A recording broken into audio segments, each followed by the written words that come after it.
everybody, and welcome to Yeah, It's Complicated, a blog that's made to uncomplicate all areas of your life, especially this one. This one we're going to talk about today. Today we're going to help you with something that you probably have to deal with it every day. Every single day, right? Because every single day we have to deal with people. Right?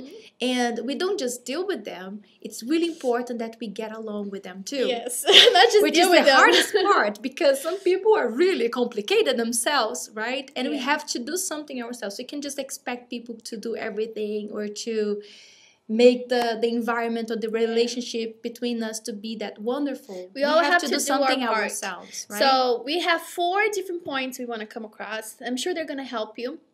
They're straight to the point, and you want to start with the first one? Yes, shall we start? Okay, the first one is put yourself in that person's shoes.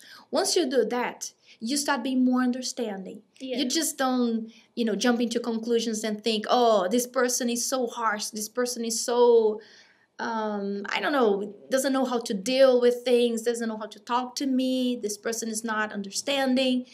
But once you put yourself in the person's shoes, you start thinking more like, oh, maybe this person is going through something. Maybe she was brought up this way, and she needs maybe help. Maybe it's the culture. Maybe the person has issues, right? Yeah. Of their own, and that's the reason why they act this way. So you start being more understanding, right? And then have more patience. And also in the other aspect, right? When you, you start doing things to people that you like people to do to you. You don't expect too much because you're, That's something else we're going to talk about later. Sorry, I said it before. It's okay. You didn't hear that. But yes, you do things for people, you do more for them than you. For example, if I'm on those days, and I'm not feeling well, and when you're on those days, you're not always happy and you're bubbly, sometimes, at least me, I'm more quiet. So instead of her judging me, oh, why does she have that face today? Why is she talking to me like that? Why is she so angry about? She's going to put herself in my shoes and think, oh, maybe she's not feeling well. And she's going to bring me some tea, maybe. I'll right? be kinder. Or at least more patience, and I'm not going to have any problems with that person. Have more tolerance towards that person. And then let's go to the second one. The second one is to be flexible. You cannot, have relationship with people. You cannot get along with people if you're not willing to be flexible. And let me break the news to you. Things cannot always just be done your way. Yeah, it's impossible. When you live with others. If you're just living by yourself, you're a loner. Do everything your way. Of course, by all means. But when you have to leave or work and work others, as well, you have to be flexible because, maybe you think, oh, but my way is the best way. That's what people tend to think, right? No, my way is the best way, and you try to impose your will in that person, and that's why you have problems. That's why you clash. So, it's nice to suggest things and get other people's some people opinion. think like, oh, I have to give in all the time and do whatever this person is doing, and this is not the best. But it's not always that way. Sometimes when you give in, you also give some space and some, openings for that person to think in a different way too. And also, it's not always going to be like that. Like if you start giving in, that person is going to feel like she owes you something. She's like, oh, she always gives in, and she's always being flexible. So, this time let her have it her way as well. So you give, but you get as well. But you have to start. If you just wait for the person to think that way, you're going to wait until, Next one. Okay, I'm going to go to the next point, which is to give the person some space. Privacy. Everybody needs it. No, I don't know if you don't say that, but some space. Give the person some space. Yeah. Of course, sometimes the person is he's having PMS, or I don't know why we're talking about PMS that much. Because I think but it's something that affects women, right? Yeah. And we know, most of us, not everybody, but most of us know what this is all about. So sometimes the person is having, or maybe is upset, maybe something happened, and you just see the person's face. Are you mad?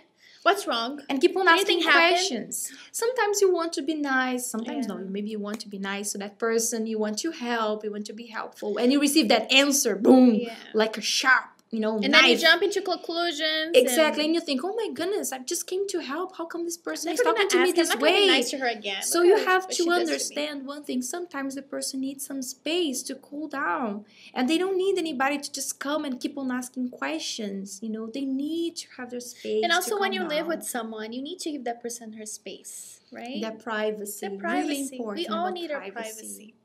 Keep on asking questions about, why did you buy this? Where did you go? Or where were you with? Or maybe the person is an open book and they don't mind, but not everybody's like this. I tell you, they don't like it. They may even answer your question, but they might feel a bit uncomfortable, right? About their personal life and things like that. So give people space. Yes. Move on to the following one. The following and the last one is do not expect too much. You can't keep your expectations from people high because people will disappoint you. You'll get disappointed. You're gonna get hurt.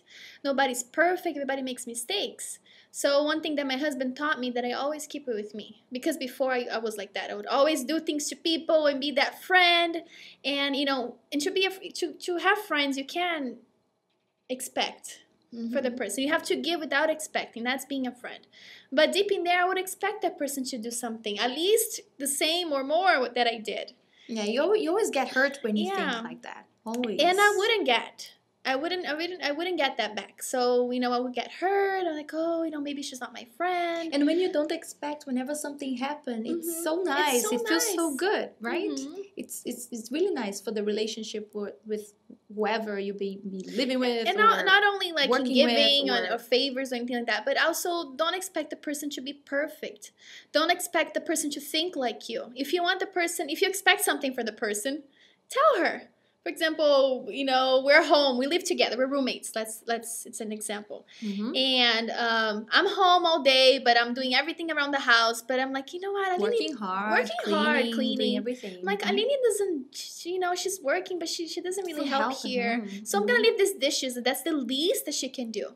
And then Aline comes home and see the dishes over there. I say, my goodness, I'm so tired. I worked so hard all day, and I come here and I have to wash her dishes. And then I find her with a long face and me.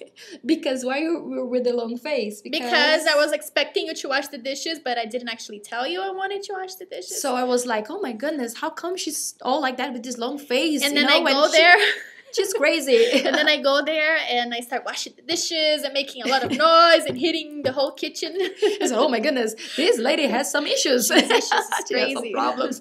Let me just go and leave. And then she's get even more mad at me because now she leaves.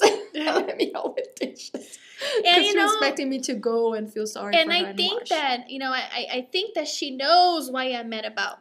But she doesn't. Maybe she's not even thinking about that. So she's not looking at it in that way. I was thinking she knew what I was thinking, and then she thought that I knew what she was thinking. And then next thing you know, I'm giving her the silent treatment, and then she's angry at me because I'm angry at her, and then we don't talk for a week. It becomes something huge out of something so little. And how do you sort this out? By sitting down and talking. Agreeing on things. So you sometimes, and also, very important, don't talk when you are in the heat of the moment, when you're angry or upset with what the person did. Your emotions are all over the place. No. You have to wait. Yeah. Count until, I don't know how many, 100. I don't know how many you have to count. Wait for you to calm down, and then you go and have a nice conversation with the person. Have communication. And then on a daily basis, if there's something that could be done in a different way, or things that you didn't like, why don't you just suggest something? Why don't you start doing something as well? Instead of being, expecting the person to know everything. Like, I don't do it. She doesn't do it, so why do I have to do it? Well, maybe to change the situations around your house, around your workplace, you have to start it, right? Why not? Why not? Exactly. You have to start with us. Yeah. The more we wait for people, that's when we get more and more frustrated. And that's when the problems start growing and growing, and something that was so little becomes a huge problem. Yes. So this our tips for you today. I hope they were helpful. I quite enjoyed our a little talk here. A little scene here. I hope you enjoyed too. If you have faced, you're going through any situations like that, or you have faced before and you overcame that moment. Or you have additional tips that you'd like to give, something that you did that were helpful. So put your comments below, and we'll be back with you next week. Yes. So stay tuned. Okay, see you next time.